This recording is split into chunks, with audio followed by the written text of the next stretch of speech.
잘 온 거고요. 말씀의 은혜를 받으면 잘 온 거예요.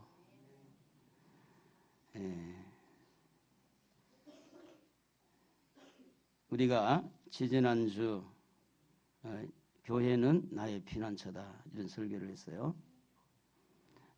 그 찬양이 참 그 가사 내용이 좋아요. 나의 피난처 예수 의지해요. 나의 피난처 예수 의지해요. 나의 가는 길에 거센 바람 몰아서 와도 나의 피난처 예수 의지해요. 아바 아버지 나를 사랑하시니 나의 모든 것 주께 드려요. 아버지 내가 여기 있으니 주님 영광 위하여 써주세요. 설교 제목을 한평강도라 그렇게 정했는데 어떤 사람은 오른평강도라, 구원받은 자는 오른평강도라 그렇게 표현을 하기도 해요. 근데 성경은 그렇게 말을 하지 않습니다. 한평강도. 그 한평강도가 구원을 받는 강도가 있는가 하면 한평강도는 구원을 받지 못하는 강도가 있었어요. 우리가 초점을 맞춰야 될 것은 구원받은 강도. 할렐루야. 구원을 받은 이 강도의 마음을 모아서 오늘 설교를 좀 하고 또 설교를 들었으면 좋겠는데 이 강도에게도 마지막 예수님은 그 강도의 피난처가 됐죠. 그래서 예수님 때문에 그 강도가 낙원에 이르게 되는 그런 축복을 받게 되어진 겁니다. 약간 그 양심이 좀 이렇게 불량한 사람이 있었어요. 한 박스에 5,000원짜리 이제 귤을 샀어요. 그래서 이제 5,000원짜리가 없어서 10,000원짜리를 이제 주인에게 드렸습니다. 돈을 받아보니까 6,000원인 거예요. 너무너무 마음에 고마운 거야. 1,000원 더 내가 가져갈 수 있구나. 그래가지고 돈을 받고 나서 이 아저씨가 눈치가 채면 또 줘야 되니까 눈치채기 전에 이 눈썹이 휘날릴 정도로 막 달려가 버렸어요. 집에 오보니까 귤 볼따리를 안 가져온 거예요.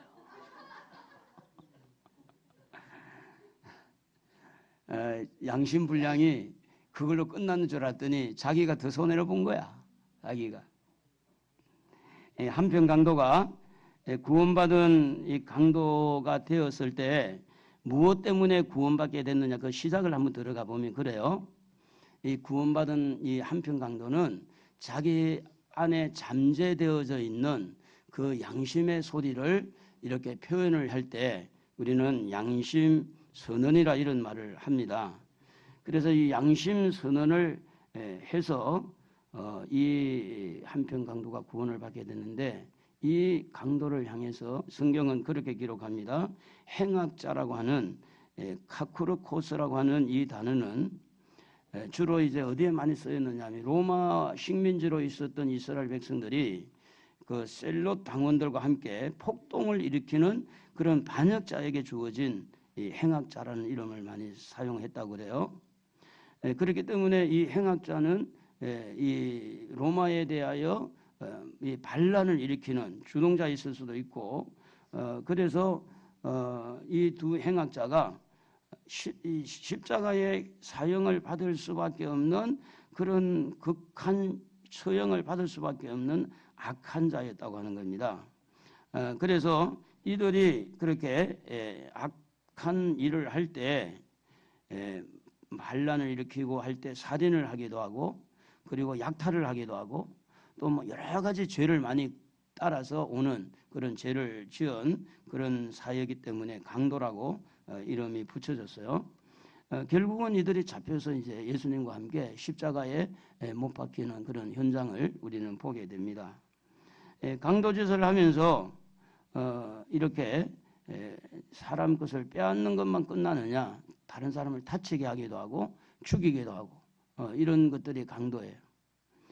그래서 이런 일을 쭉 해오다가 십자가에 이제 못 박혀 죽어 마지막 숨을 막 거두는 아야 막 이렇게 아파가지고 막 숨이 거두어지는 그 상황에서 이 한편 구원받은 한편 강도는 양심을 선언을 합니다.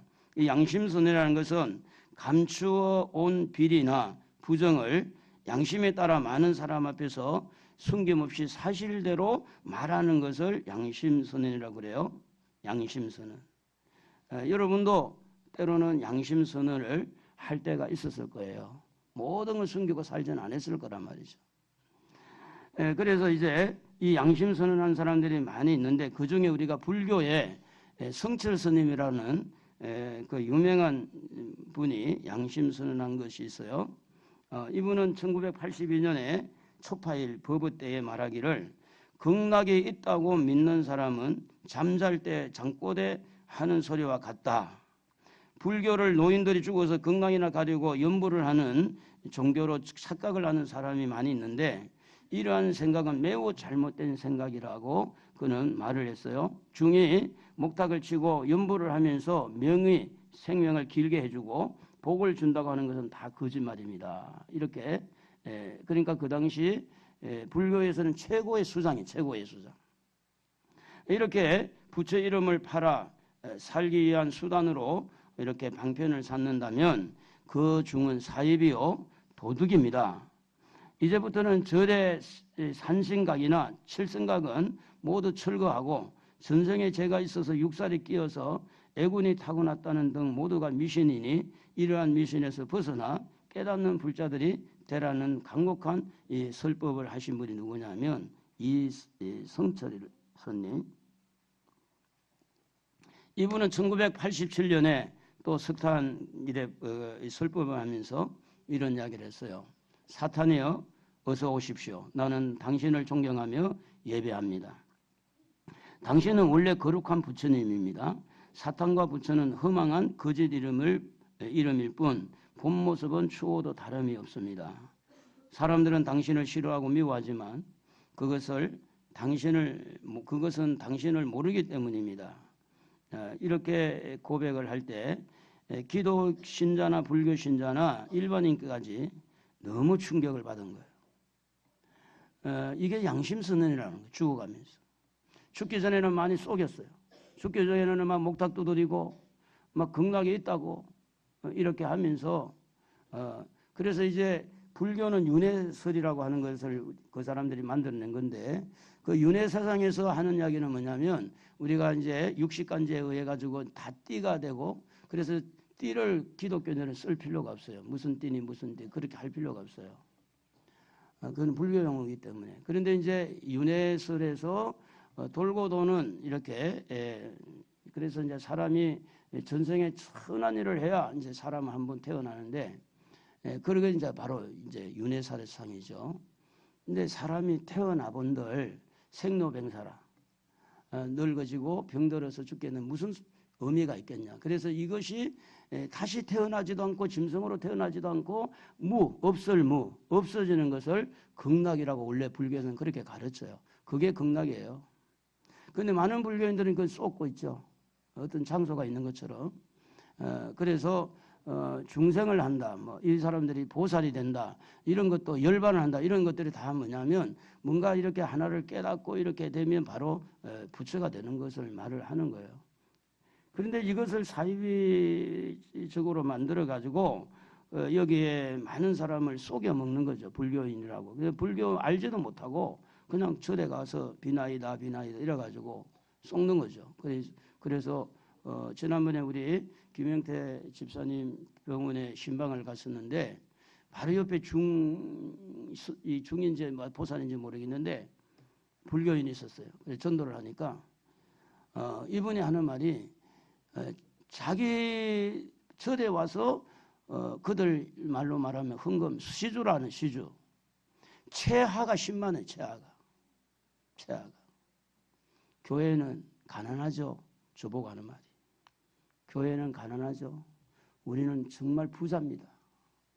시주를 하는데 10만 원짜리, 최하가 10만 원짜리고 매덕씩 하는 분이 너무 많고. 근데 마침 엄마와 아들이 같이 병원에 입원해 있는 거예요. 엄마와 아들이. 키 조그만하시고 키도 되게 작고.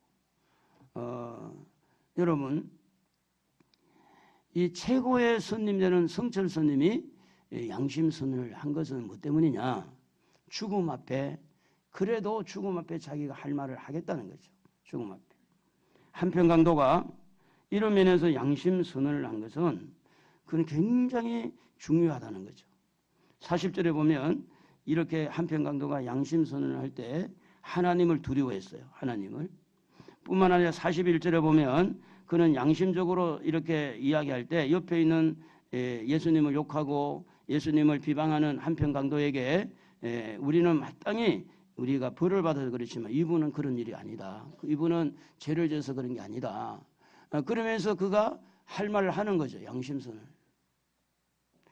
여러분 이 땅에 태어나서 마지막 죽어갈 때 깨끗하게 여러분의 허물과 죄를 씻고 천국 가는 게 나아요? 아니면 그냥 한편 강도처럼 악을 쓰고 계속해서 그냥 악을 숨기고 죄를 숨기고 그렇게 살다가 지옥에 들어가는 게 나아요?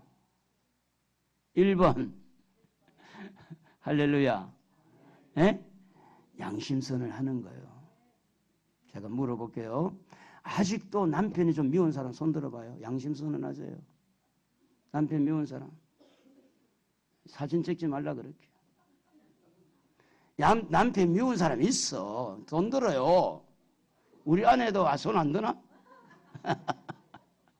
은근히 지금 남편이 미운 거야. 말은 안 해도 그렇지. 지금 막 눌려가지고 뭐 어쩔 도리가 없지. 은근히 부모가 지금 못마땅한 엄마 아빠가 못마땅하다고 생각하는 손 들어봐요. 웬만하면 들어야 되는데.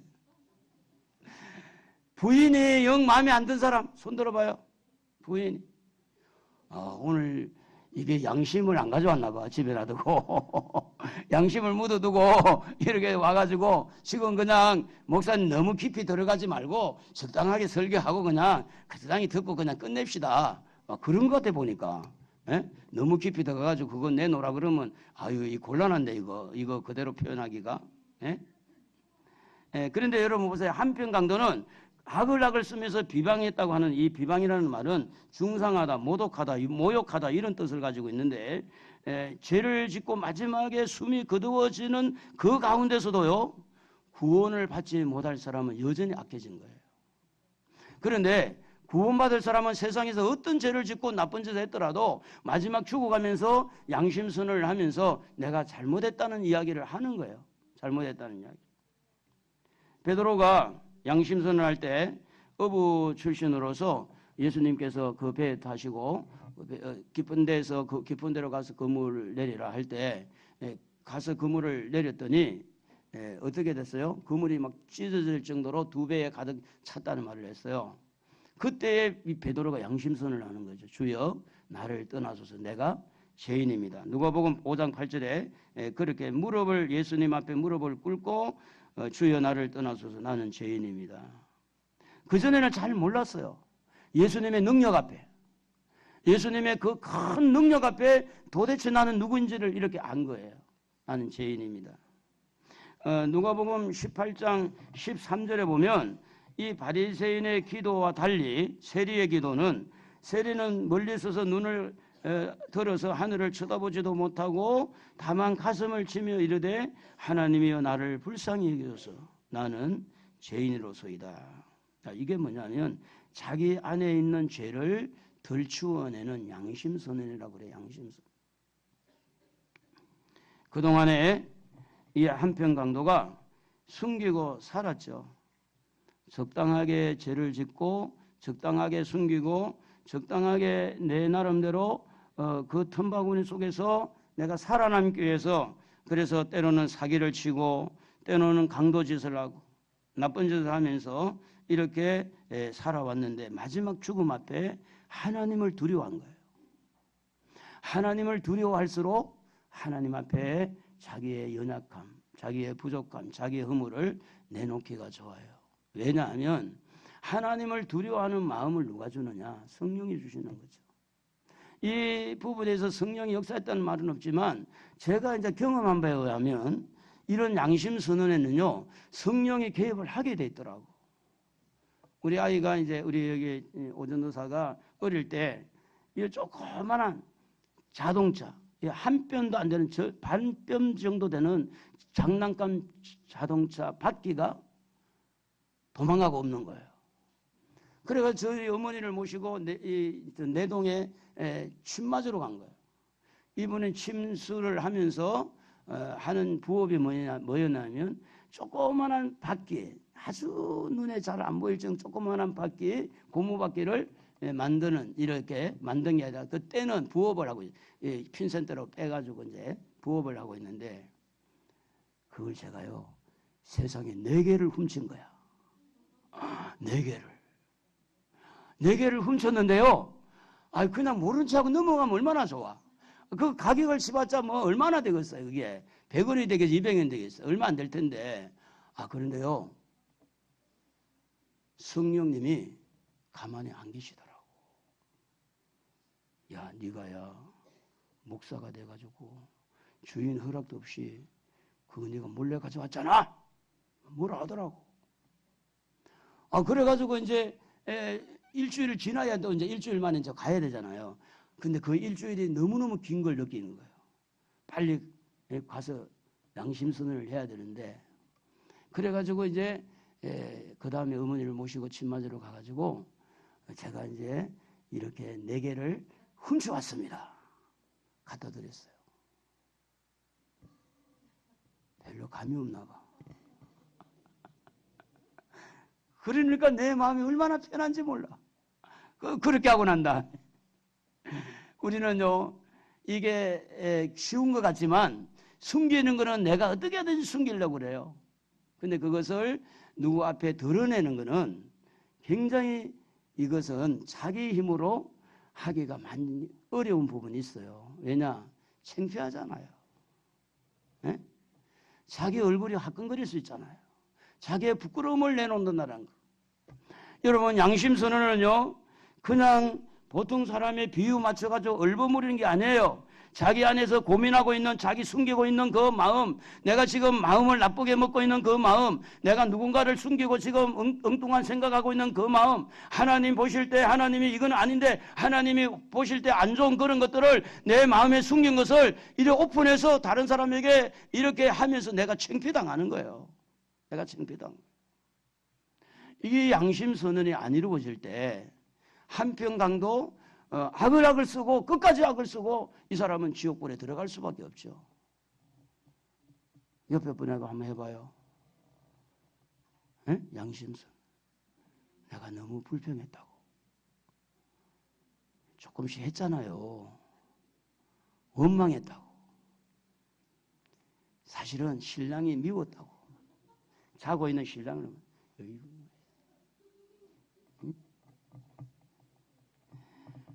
이 양심선언이 뭘 이야기하는가 하면 회개라고 하는 거예요. 회개, 양심선언이.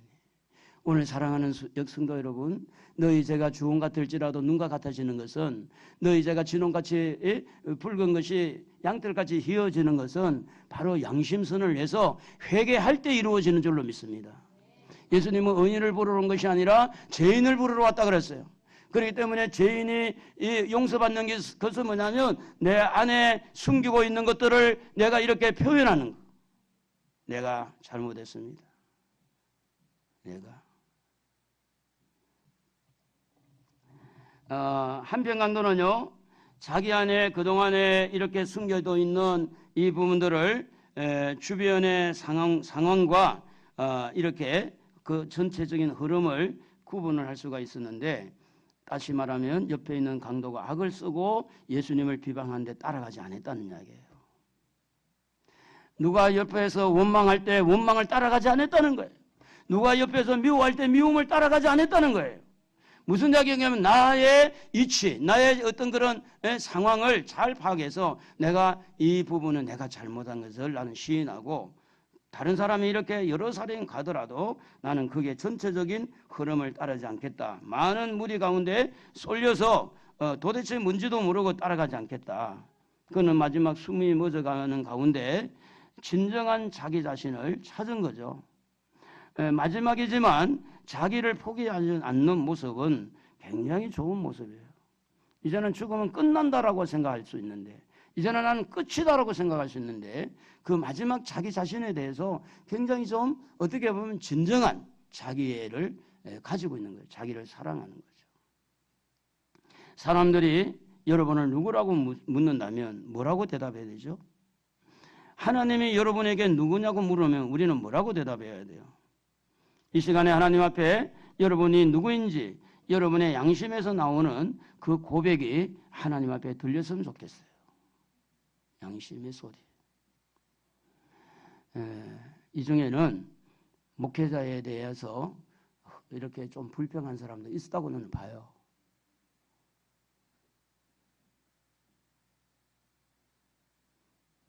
그 목회자한테 불평해가지고 그 사람이 은혜를 받겠어요? 자기를 죽이는 거예요. 그러면 믿음이 부족했고 기도가 부족해서 때로는 목사님에 대해서 잘못 이렇게 hun담을 하고 이렇게 이상한 소리를 했다면 살아나는 방법 단 한 가지예요. 목사님 죄송합니다. 제가 잘못했습니다. 살아요. 묻어두고 가보세요. 여러분, 은혜는요 목사를 통해서 은혜를 주는 거예요. 목사님한테 험담한 사람은 저한테 밥 한 끼 사주면 돼. 밥 한 끼 사줄 돈이 없으면 커피 한 잔이라 사주면 돼. 대화를 해보면요 안 풀릴 게 하나도 없어요. 아, 목사님 이야기 들어보면 괜찮네. 그렇게 다른 사람 이야기한 것처럼 그렇지 않네. 이야기를 들어보면 오해가 다 풀리잖아요. 사랑하는 성도 여러분, 여러분 모두가 여러분 안에, 속 안에, 여러분 속에 있는 여러분 자신의 하나님 앞에 잘못되어진 부분들을 하나님 앞에, 사람 앞에 또 혹시 못 내놓더라도 하나님 앞에서는 내놔야 될 거 아니에요. 하나님 앞에서. 할렐루야. 자기를 어렵다고 자기를 내세울 수도 있지만, 그러나 하나님 앞에 자기를 볼 때 나는 죄인이라고 고백할 수 있는 그런 용기. 구원받은 한편 강도는요 이 마지막을 잘 기회를 선용하는 용기가 대단한 사람이에요. 용기가 대단한 사람. 그는 자기 자랑으로 가득 차지를 않았어요. 내가 막 이렇게 했고 내가 이렇게 해서 내가 돈을 벌어서 내가 집을 사고 뭐 내가 이렇게 잘했다. 그 죽음 앞에 무슨 소용이 있어 그게. 죽음 앞에 나는 좋은 차를 타고 다니고 나는 백화점을 이용하고 나는 시시한 시장을 재래시장 가지 않고 나는 짜장면도 안 먹었고 라면도 안 끓여 먹고 근데 죽어가는 판국에 그게 무슨 소용이 있냐고. 그 죽어가는 판국에.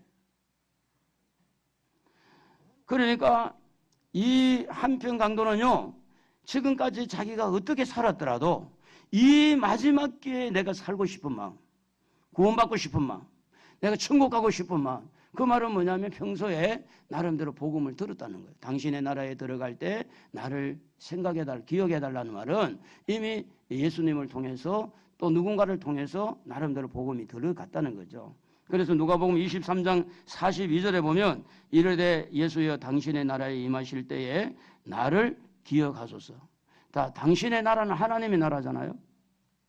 나를 기억해달라는 것은 예수 그리스도가 천국의 문을 열 수 있는 분이 오직 유일하게 예수님밖에 없다. 이걸 믿었던 거죠. 그렇기 때문에 예수님도 같이 죽어가는데 당신의 나라에 들어갈 때 나를 기억해달라고 그렇게 말하는 거죠.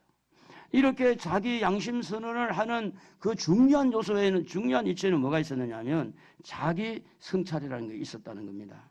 자기 성찰과 자기 실현이 있는데, 자아 실현이 있는데, 자아 성찰이라는 것은 자기 스스로 자신을 돌아보고 반성하는 행위를 말합니다. 자아 실현은 자신이 지니고 있는 재능과 역량을 개발해 가지고 자기가 꿈을 꾸는 것을 이루는 것을 자아 실현이라고 그래요. 그래서 자아실에는 자기 능력을 가지고 뭔가를 꿈을 이루는 거지만, 그러나 어떤 꿈을 이루었더라도 그것 가지고 천국은 못 들어갑니다. 근데 자아성찰은 뭐냐면 도대체 나는 누구인가? 왜 나는 악한 마음을 가지고 있는가? 왜 나는 이렇게 계속해서 삐딱하게 부정적으로 생각하고 왜 나는 하나님의 뜻대로 살지 못하는가? 예? 한번 따라해 보세요. 나는 왜 그런가? 왜 그래요? 나는 왜 그런가 말이에요. 왜 그런가? 집에 가기 전에는 가서 아내한테 잘해야지 하고 갔는데 얼굴 딱 보니까 미운 거야. 도대체 나는 왜 그런가? 왜 그런가? 하나님 앞에 남편 미워한 사람들 회개하고, 아멘. 너랑 하나도 미워하지 않나 봐. 아내 미워한 사람들 회개하고, 할렐루야. 그래야 좋은 가정을 이루라고 하나님이 짝을 지어줬는데, 네? 행복하게 까꿍까꿍하고 살아야 되는데, 은근히 내 욕심 때문에, 은근히 내 어떤 그런 이기심 때문에 내 원하는 대로 안 가니까 미워하고 이렇게 싫어하고, 그걸 가정에서 이렇게 많이 일어나는 거예요. 가정에서 부모와 자녀 관계, 부부 관계 많이 일어나요. 그걸 하나님 앞에 고백한다면 여러분이 하나님 앞에 복을 받고 깨끗해질 줄로 믿습니다. 할렐루야. 자기 성찰이라는 것은 자기를 좀 들여다보는 거죠. 그리고 내가 잘못된 것을 하나님 앞에 반성하고 회개하고, 하나님 내가 아직도 이렇습니다. 이렇게 내 안에 아직도 비판력이 있고 내 안에 아직도 부정적인 시각이 있고 내 안에 아직도 원망의 씨가 남아있나이다. 하나님 나 좀 살려주세요. 도와주세요. 이게 뭐냐면 양심선언이에요. 양심선언. 그 양심선언 안에는 자아성찰이 이루어질 때 비로소 양심선언을 할 수가 있다고 하는 겁니다. 그래서 여기에 오늘 예수님께서 그에게 하시는 말씀이 뭐냐면 이 43절에 보면 예수님이 그에게 뭘 주느냐? 선물을 주죠. 선물을. 오늘 네가 나와 함께 낙원에 있으리라. 이 낙원이라고 하는 이 말은 지금 여기에서 말하는 낙원은 그 죽은 영혼, 이 한평강도에 구원받은 죽은 영혼이 임시로 이렇게 들어가 있는 것은 낙원이라고 그래요. 그러나 파라다이스, 이 낙원은 엄격하게 천국을 말해요. 천국을. 천국으로 인도해 주는 거죠. 그렇게 강도가, 그렇게 큰 강도가, 그렇게 사기꾼이 나쁜 여러분 많이 사용할 수 있는 이 X라고 하는 이 나쁜 사람이 구원받았다는 거예요. 천국 갔다는 거예요. 여러분, 이 말은 무슨 이야기인가 하면 이 세상에 어떤 죄인도 구원받지 못할 죄인이 없다는 이야기를 하는 거예요. 뭐하면 자아성찰을 해서 양심선언을 하고, 하나님 내가 이렇게 내가 참 못된 행동을 했고 하나님 나는 죄인입니다 라고 하나님 앞에 솔직하게 고백할 때 구원받지 못할 사람이 아무도 없다고 하는 것, 희망의 메시지를 주는 것이 한평 강도를 통해서 우리에게 주는 중요한 메시지인 거예요. 예수님이 누구 때문에 죽어요? 한평 강도 때문에 죽는 거예요. 누구 때문에 죽어? 우리 때문에 죽는 거예요.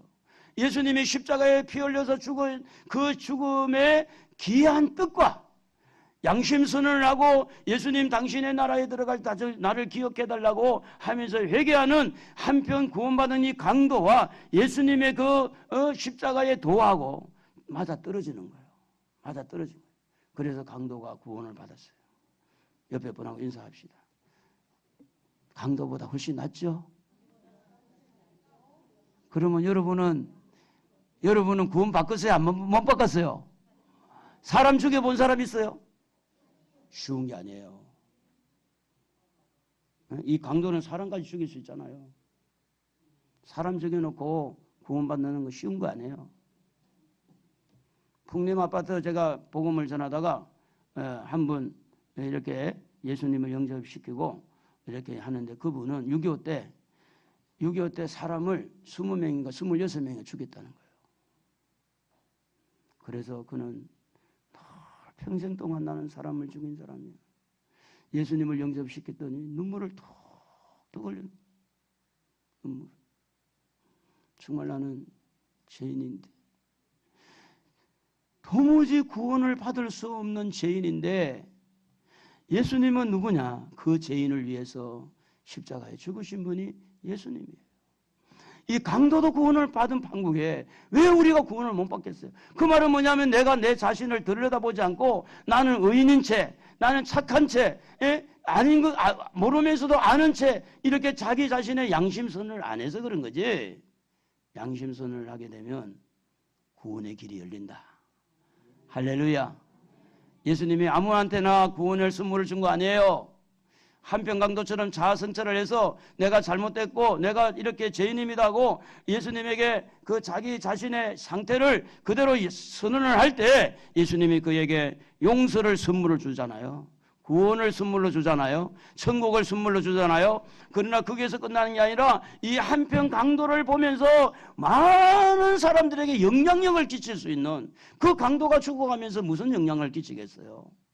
그런데 영향을 끼치잖아요. 저런 강도도 구원받았다면 나도 구원받을 수 있겠네. 희망의 메시지를 던져주는 게 뭐냐면 강도를 통해서 우리에게 보여주는 내용입니다. 사랑하는 성도 여러분, 예수님이 십자가에 죽으신 사순절 기간에 다음 주간이 고난주간인데 예수님을 어떻게 생각하십니까? 나 때문에 죽으셨다고요? 맞아요. 그런데 왜 나는 거기에 대한 감흥, 감동, 왜 나는 주님이 나를 위해 죽었다는데 나는 왜 이렇게 감동이 없을까요? 주님은 너무너무 고통을 당하고 너무너무 수치를 당하고 너무너무 그런 가시와 못에 찔려서 고난 가운데 죽으셨는데 그분이 나를 위해 죽었다면 왜 나는 그분에 대한 감격이 없을까요? 뭐 때문일까요? 그냥 말로만 그냥 나를 위해 죽었대. 그래 나는 예수 믿고 천국 갈 거래. 그런데 내 마음에는 와닿지를 않아요. 뭐 때문일까요? 내 마음의 양심을 묻어둔 거예요. 저는 예수를 믿기 전에 여러분에게 몇 번 그런 간증을 한 적이 있습니다만은 초등학교 5학년 때 제가 4학년 때까지는 새벽기도까지 가고 이제 교회를 잘 열심히 다녔는데 5학년 때 하도 엄마가 반대해가지고 목이 잠겨가지고 말을 못했어요. 그리고 겨울에 감기가 들리면 여름 되어야 가을 되어야 이제 목이 개우 트일 정도로 그래서 교회 가지 마라. 교회를 가지 않을 때 제가 동네 구멍가게 있잖아요. 구멍가게 아시죠? 요즘 사람이라 잘 모른가 봐. 구멍가게요. 눈깔만한 사탕을 하나 훔쳤어요. 너무 먹고 싶어가지고. 그래가지고 마침 손을 넣어가지고 눈깔 사탕을 훔치는 그 순간에 동네 이장한테 김용준 그 동네 이장한테 잡혔어. 초등학교 5학년 때. 그래 질질 끌려가지고 우리 엄마한테 간 거야. 그래가지고 부새끼에 맞고 얼마나 맞았는지. 예? 근데 그때 이후로 저한테는 가슴에 못이 박힌 거예요. 나는 사탕 훔쳐먹은 도둑놈이다. 너무 죄책감에 빠졌어. 평생을 그걸 잊지 못하고 그것 때문에 우리 엄마의 마음에 못질한 사람이고 나는 불효자고. 그래서 그 훔친 것 때문에 늘 죄책감이 사로잡혔어요. 이제 청년이 돼서 예수님을 다시 믿게 될 때 예수님의 십자가에서 그 죄 때문에 죽으신 것이 믿어지면서 이 안에 있는 죄책감이 사라지는데 내 마음이 움직이는 거예요. 너무 고마운 거예요. 감사가 되는 거예요.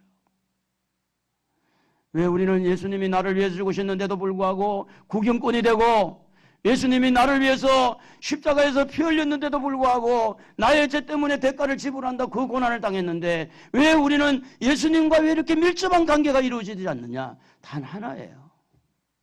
나를 성찰해. 너무 어렵다고 하지 말고 나의 허물과 죄를 내가 하나님 앞에 잘못한 거 하나님 앞에 내어놓고 하나님 제가 잘못했어요. 용서를 구할 때 주님과 나의 만남이 이루어질 거예요.